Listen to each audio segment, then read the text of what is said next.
সবাই মাদকাসক্ত। আমি চাই এইটার ব্যাপারে একটা ভালো পদক্ষেপ নেওয়া হোক। মাদকের ব্যবসা হয় কারা করে জানি না, তবে এটা যাতে বন্ধ হয়। এর জন্য ছোট ছোট পোলাপানিটা নষ্ট হয়ে যেতে।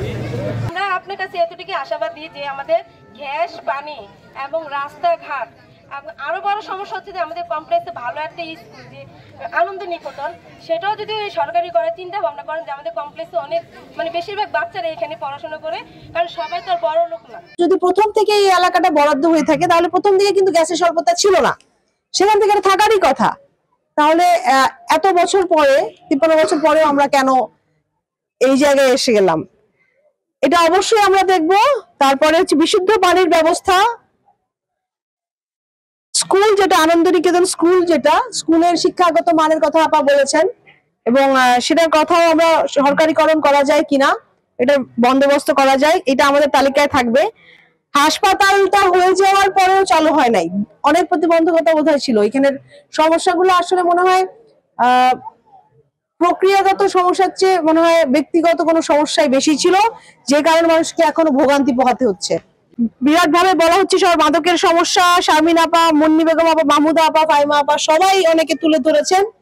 মাদকের ক্ষেত্রে জিরো টলারেন্স, একদম জিরো টলারেন্স, এটা একসেপ্ট করাই হবে না। এটা শুধুমাত্র যে একজনকে ইফেক্ট করে বা আক্রান্ত হয় সেটা না, তার জন্য পরিবারকে ভুগতে হয়, পাড়া প্রতিবেশীকে ভুগতে হয়। একটা প্রজন্মের তরুণরা হয়তো নষ্ট হয়ে যায়, তাদের পরবর্তীতে তাদের ভবিষ্যৎটা নষ্ট হয়ে যায়। সেই ক্ষেত্রে কাউকে কোনো টলারেন্স দেওয়া হবে না, একদম জিরো টলারেন্সে থাকবো আমরা। আপা জুয়া খেলার কথা বলেছেন, এখানে মাদকের পাশাপাশি হয়তো এটা চলে, কিন্তু এই জিনিসগুলা আমাদের সমাজে, এইখানকার সমাজে আমাদের যেই পরিবারগুলো আছে তার মধ্যে একদম জিরো টলারেন্সে আনা হবে। কর্মসংস্থানের ব্যবস্থা করা আমরা ইনশাআল্লাহ আপনাদেরকে বলে যাচ্ছি, কারণ যখন স্কুলটা হবে, হয়তো হসপিটালটা হবে, আপনাদের এখানেই হবে, তখন হয়তো এখানকার মানুষই তাদেরকে প্রাধান্য দেওয়া হবে এই জায়গাগুলোতে চাকরির জন্য বা কাজের জন্য।